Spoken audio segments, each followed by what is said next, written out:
આજની વાર્તા મહામાનવની એક અગત્યની વાત છે. મિત્રો, આપણે સૌ જાણીએ છીએ કે મહામાનવો આ દુનિયાની અંદર કેટલાક સાયન્ટિસ્ટ હોય છે, કેટલાક સંતો હોય છે, કેટલાક સમાજ સુધારકો હોય છે, અને એ બધાને પણ કેટલીક નાની નાની વાતો પણ હોય છે. આજે આપણે જે વાત કરવી છે એ વૈજ્ઞાનિક આઈન્સ્ટાઈનના અનુસંધાનમાં વાત કરવી છે. મિત્રો, આપણને ખબર છે કે આઈન્સ્ટાઈને સાપેક્ષવાદ શોધ્યો. સાપેક્ષવાદનો સિદ્ધાંત એ વિશ્વની અંદર બહુ એક જુદી જ ક્રાંતિ આપી, એ પણ આપણને ખબર છે. આજના દિવસે પણ સાપેક્ષવાદના સિદ્ધાંત પર અનેક સંશોધનો થઈ રહ્યા છે. પણ મારે આઈન્સ્ટાઈનને સાપેક્ષવાદના રેફરન્સ ઉપર યાદ કરવા નથી. મારે તો એની સરળતા અને એની જે એકદમ સામાન્ય ભૂમિકા ઉપર જીવવાની જે રીત છે એના અનુસંધાનમાં વાત કરવી છે. એક વખત એ અમેરિકાની અંદર પોતાના એક વૈજ્ઞાનિક મિત્રને મળવા જાય છે. એની સાથે એને થોડું કામ પણ હતું અને 3-4-5 મહિના ત્યાં રોકાય છે. બંને સાથે કામ કર્યું વિજ્ઞાનમાં અને બંને ખૂબ નજીકના મિત્રો હતા. પછી જ્યારે આઈન્સ્ટાઈન પોતાના વતનમાં જવા માટે નીકળ્યા ત્યારે એ જે એના મિત્ર અમેરિકામાં હતા એણે એમ કીધું કે મારે તમને એક વાત કહેવી છે. તો બોલો, કઈ વાત? કે તો કે અહીંયા અમેરિકામાં એક નાનો એવો કાર્પેન્ટર સુતાર એ અહીં રહે છે અને એ મારી બાજુમાં જ રહે છે. એને તમને આઈન્સ્ટાઈન એટલે કે તમને એને જોવામાં રસ છે. એ તમારો ખૂબ એકદમ પ્રેમી છે અને વારંવાર મને તમારી વાત કરતા હોય અને એની એવી ઈચ્છા છે કે તમે એને એક વખત મળો અથવા તો એને એક વખત એને ઘરે જાઓ.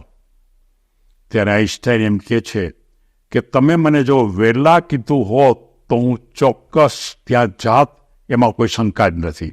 પણ હું હવે અત્યારે જઈ શકું એમ નથી, કારણ કે મારી પાસે જવાનો સમય થઈ ગયો. પણ મને તમે એનું સરનામું આપો, એનો ફોન નંબર આપો અને હું પછી ફરી વખત આવીશ ત્યારે ખરેખર એને ઘરે જઈશ. એ સંદેશો એમને ખાસ કહેવડાવો. આઈન્સ્ટાઈન ત્યાંથી નીકળી ગયા. તેના મિત્ર હતા, એ મિત્ર પણ પોતાનું કામ કરતા હતા. પણ લાંબો સમય થયો પણ આઈન્સ્ટાઈન છે એ પહેલાં જે કાર્પેન્ટરને ત્યાં જવાનું હતું એ જઈ શક્યા નહીં, કારણ કે એને અમેરિકા જવાનું બન્યું જ નહોતું. અને પહેલાં જે મિત્ર હતા એના જે કાર્પેન્ટર, એનું સરનામું એના ખિસ્સામાં જ રાખતા કાયમ. એક નાના માણસનું સરનામું કાયમ માટે વર્ષો સુધી પોતાની પાસે રાખતા અને એ માનતા કે મારે આ જે કાર્પેન્ટર છે એની પાસે અચૂક જવું છે. અને કોઈ એક વખતે એને અમેરિકા જવાનું થયું અને અમેરિકામાં ગયા. એની સાથોસાથ પોતાના મિત્રને એણે સૌથી પહેલી વાત એ કીધી કે આપણે કામની શરૂઆત કરતાં પહેલાં આપણે પેલા કાર્પેન્ટરે ત્યાં જવું છે. ત્યારે એ જેના મિત્ર હતો ને એણે એમ કીધું કે આપણે કામની શરૂઆત કરી દઈએ અને કાર્પેન્ટરને ત્યાં તો પછી પણ આપણે જઈ શકશો કે નહીં. ગયે વખતે જ મારે જવું હતું. જે મારા માટે ખરેખર એને બહુ રસ હોય, મારા ફેન હોય, મને વારંવાર યાદ કરતા હોય, તો એ મારો બહુ નજીકનો મિત્ર કહેવાય અને એને તો મારે મળવા જવું જ પડે. અને એ મારા યાદ માટે વારંવાર રોજ યાદ કરતા હશે. એટલે આઈન્સ્ટાઈનની સાથે પહેલાં એના મિત્ર જાય છે અને જે કાર્પેન્ટર હતા એને ઘરે જાય છે અને એમ કહે છે કે ગયા વખતે હું આવી ન શક્યો, પણ આ વખતે મેં સૌથી પહેલું તમારે ત્યાં આવું છું.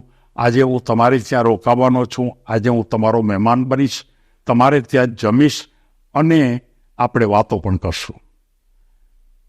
મિત્રો, આઈન્સ્ટાઈન એક વિશ્વકક્ષાના સાયન્ટિસ્ટ અને એ વિશ્વકક્ષાના સાયન્ટિસ્ટ એને એક કાર્પેન્ટર, એક સામાન્ય માણસ એકવાર એને કીધું કે મને આઈન્સ્ટાઈનને મારે મળવું છે અથવા મારે ઘરે આવે. એ વાત આવડા મોટા સાયન્ટિસ્ટે યાદ રાખી અને પાછા ફરીવાર 2-4-5 વર્ષ પછી ગયા ત્યારે એને ઘરે ગયા. એમણે તો એમ જ માની લીધું કે 2-5 વર્ષ થઈ ગયા એટલે હવે આઈન્સ્ટાઈન આવે નહીં. પણ એ ગયા, એની પાસે રોકાણા અને આ રીતે ગયા. એક મહાન વૈજ્ઞાનિક એક સામાન્ય માણસની ઈચ્છાને એણે સંતોષી. આપણે ઘણી વખત એવું માની છીએ કે એક માણસ મોટો અધિકારી બની જાય તો સામાન્ય માણસને જવાબ પણ આપતો નથી. એક માણસ કદાચ બહુ મોટો કલાકાર બની જાય, સામાન્ય માણસને જવાબ પણ આપતો નથી. કોઈ એક મોટો માણસ બહુ મોટો રાજકારણી બની જાય, કોઈ સામાન્ય માણસને જવાબ આપતો નથી. જ્યારે આ આઈન્સ્ટાઈન એમ કહે છે કે તમને જો કોઈ પ્રેમ કરતું હોય, તમારા તરફ જેને કોઈ લાગણી હોય, તમને એ સતત યાદ કરતા હોય, તો તમે એની પાસે જાઓ, એને મળો અને તમારા મિત્ર તરીકે આવકારો. આનો અર્થ આઈન્સ્ટાઈન એમ કહેતા કે તમારી તરફ કોઈ હાથ લાંબો કરે તો તમે તમારો હાથ એને આપવાનો પ્રયત્ન કરો. મિત્રો, આપણા યુવાનોને મારે ખાસ કહેવું છે કે તમે પણ તમારી તરફ કોઈ હાથ લાંબો કરે તો તમે ચોક્કસપણે મિત્રતા દાખવજો. એમાં ક્યાંય કંજૂસાઈ કરશો નહીં અને જીવનમાં ખૂબ આગળ વધો એવી લાગણી સાથે આજે આ વાર્તા પૂરી કરું છું.